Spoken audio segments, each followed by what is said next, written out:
Look at the farm pilot. She's outmaneuvering all 20 jets! 20 jets, 20 locks. One lone F-16 sitting dead center in the crosshairs of every single one of them, and the pilot inside wasn't shaking, wasn't calling for help, wasn't even breathing fast. She just keyed her radio, said 4 words, and 20 of the most feared pilots in the sky suddenly wanted to be anywhere else. This is what happened, and by the end of this video, you're going to understand exactly why an entire squadron chose to retreat rather than fire on a single airplane. Before we get into it, if you love stories where the underestimated one turns out to be the most dangerous person in the room, hit subscribe right now, because we drop a new one of these every single day, and you do not want to miss what's coming next. All right, let's rewind to where this actually started. Her name was Major Elena Cross, and if you'd passed her in the hallway at Draymoor Air Base, you never would have guessed she'd flown more combat hours than half the colonels stationed there. She was quiet, she kept to herself. She ate lunch alone, flew her assigned patrols without complaint, and never once mentioned the 3 deployments buried in a service record that most people at that base had never actually seen, because most people never bothered to look. What they did see was a woman in her 30s, soft-spoken, unremarkable at first glance, flying a standard rotation in an aging F-16 while newer pilots got assigned to the base's prized 5th-generation aircraft. And in a culture built on ego, on call signs shouted across a mess hall, on trophy photos next to squadron kill counts, unremarkable was the same as invisible. Worse than invisible, actually.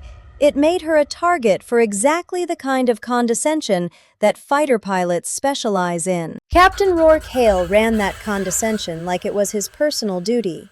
He was young, fast, cocky, and undeniably talented, the kind of pilot who backed up his attitude with real skill, which made him even harder to challenge. He'd nicknamed her Grandma within her first month at Draymoor, a jab at the fact that she was a few years older than most of the squadron and flew what he considered a relic of an aircraft. "Hey, Grandma," he'd say, walking past her in the ready room. "When's the Air Force finally putting that thing out to pasture? Might want to update your will first." She never responded. Not with anger, not with a joke, nothing. She just kept her eyes on her checklist and let it slide off her like it wasn't worth the air it took to answer.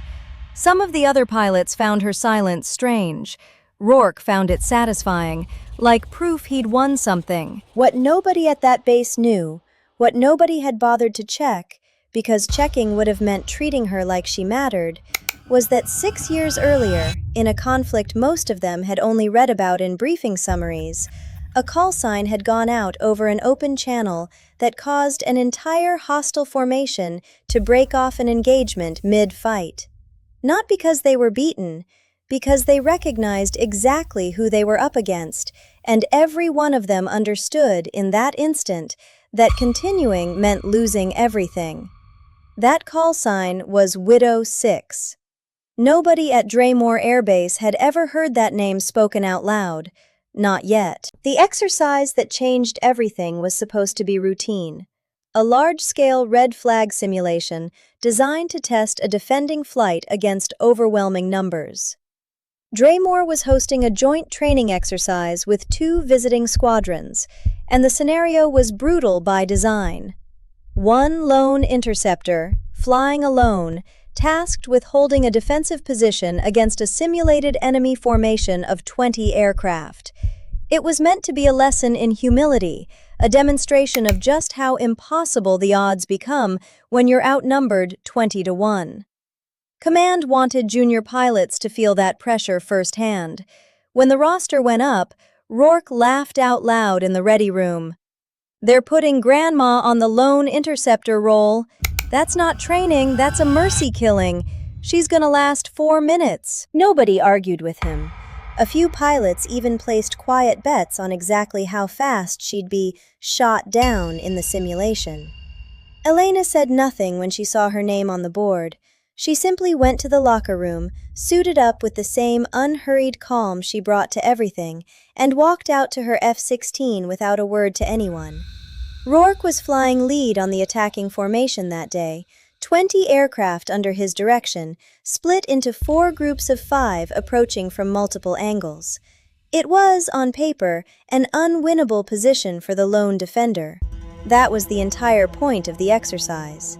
The simulation began, and for the first 90 seconds, Elena flew exactly the way everyone expected. Cautious, defensive, clearly just trying to survive as long as possible before the inevitable simulated kill. Rourke's voice came over the radio, dripping with amusement. "All right, Grandma, let's make this quick. Group 1, converge on her position." 5 aircraft banked in, radar locks flashing green across their targeting displays. Then something happened that nobody in that exercise had briefed for. Elena didn't retreat. She didn't scatter defensively. She rolled her F-16 into a maneuver so tight, so unexpected, that she broke the lock of all 5 approaching aircraft in a single continuous motion, using the terrain and her altitude in a way that looked less like textbook defense and more like something out of classified combat footage nobody in that room had clearance to see. Before the first group had recovered, she'd already repositioned behind 2 of them, simulated guns tracking, and called it over the radio in a voice as calm as if she were reading a grocery list. "Group 1, 2 of your 5 are dead. Recalculate." The ready room, watching the live feed, went quiet. Rourke's voice came back, tighter now. "That's a fluke. Group 2, converge, full spread, don't give her room to breathe." 5 more aircraft closed in from a different angle, radar systems locking on to her F-16 from nearly every direction now. 10 locks total, then 15 as Group 3 joined, all 4 groups converging in a coordinated pincer that should have ended the simulation in seconds. And still, Elena didn't break. She threaded a path between the closing formations that made no sense on paper, using split-second altitude changes and turns so precise that 2 of the attacking aircraft nearly collided with each other, trying to correct for her movement. One by one, simulated kills registered against Rourke's formation, not randomly, but with the exact tempo and precision of someone who had done this before, for real, when the stakes weren't a training scorecard. By the time all 20 aircraft had locked onto her position, every single radar system in that exercise painting her cockpit red, Elena keyed her radio one final time. Her voice hadn't changed at all through the entire engagement. Still calm, still unbothered, almost bored. "You've got 20 locks on 1 aircraft and not one of you has actually hit me. Group leads, converge on my position. Final approach, now." Rourke, frustrated and now genuinely rattled, snapped back on the open channel. "Enough games! Identify yourself properly, this isn't procedure." There was a pause. Then Elena's voice came through, flat and unmistakable. "Widow 6. Silence, real silence. The kind that lasts long enough for people to notice it, stretching out over the radio for nearly 10 full seconds, because Rourke recognized that name. Every pilot who'd gone through advanced tactical training in the last several years recognized that name, even if they'd never connected it to an actual person. It was the call sign attached to a classified engagement report studied in advanced combat courses. A single pilot who had held off a numerically superior hostile formation for 11 minutes without a single loss, using tactics so unconventional that instructors still debated the footage. The pilot's identity had never been public. The file simply said, "Widow 6, and nothing else. Rourke's voice, when it finally came back, had lost every trace of its earlier swagger. "That's not possible. Widow 6 was reassigned under classification after the Halvern engagement. That was you?" "Group leads," Elena said, ignoring the question entirely. "Converge on my position. I said final approach. That wasn't a suggestion. Nobody moved. For the first time in the exercise, 20 aircraft with a clean tactical advantage, 20 pilots with locks on a single target, simply held position. Not because the simulation forced them to, because every one of them understood in that instant exactly what they were looking at, and exactly what continuing to press the engagement would actually mean if this had been real. Rourke's hand hovered over his controls, and for the first time anyone at Draymore had ever seen, he hesitated. "Group 1, he said finally, voice noticeably smaller. "Break off. All groups, break off. Exercise complete." Back on the ground, the control room had gone completely silent. Every controller staring at a scoreboard that showed a lone F-16 with a simulated kill ratio that shouldn't have been mathematically possible against 20 aircraft. The exercise director, a colonel who rarely reacted to anything, stood up slowly from his chair and simply said, "Get me her actual file, the real one."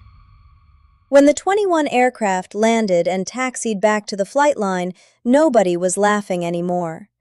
Pilots who 10 minutes earlier had been placing bets on how fast Grandma would go down stood quietly on the tarmac, watching her canopy rise in near total silence. Rourke reached her aircraft first. He didn't say anything for a long moment, just stood there, the same man who'd been mocking her for weeks, now visibly unsure of what to do with his hands or his face. "You could have told someone," he finally said. "Any of us. Command, at least." Elena pulled off her helmet, hair damp, expression unreadable. "Would it have mattered? You'd already decided who I was before I ever climbed into that cockpit."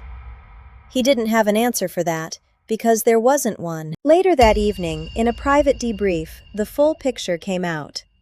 Elena Cross, under a different classified designation, had flown the single most studied defensive engagement in the program's recent history, 11 minutes against overwhelming numbers, in a real theater, with real consequences, using tactics that were still being taught to pilots who had no idea the woman who invented them was sitting quietly in their own ready room. After the engagement, for reasons tied to ongoing operational security, her file had been scrubbed and she'd been reassigned under a standard transfer.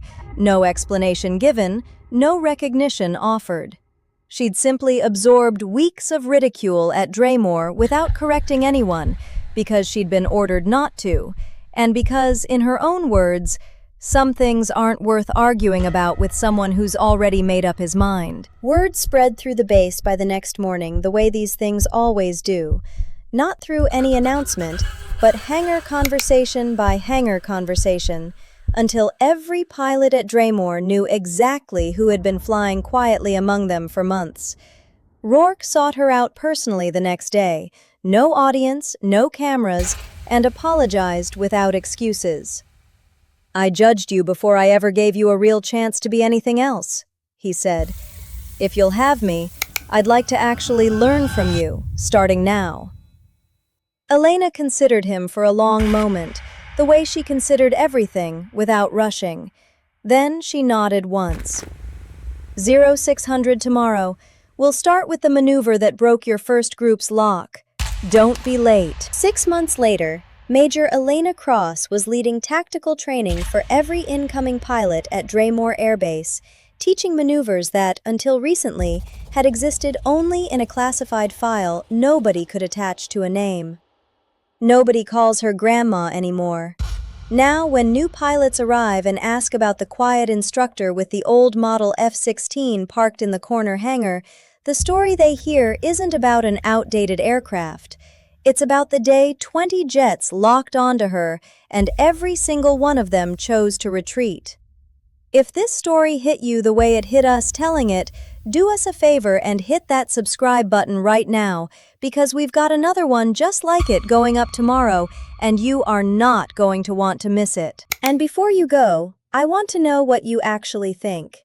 If you were one of those 20 pilots, and you suddenly heard a call sign like Widow 6 over an open channel, Would you have broken off the engagement the way they did? Or do you think Rourke's team should have pushed through and finished the exercise anyway? Drop your answer in the comments below.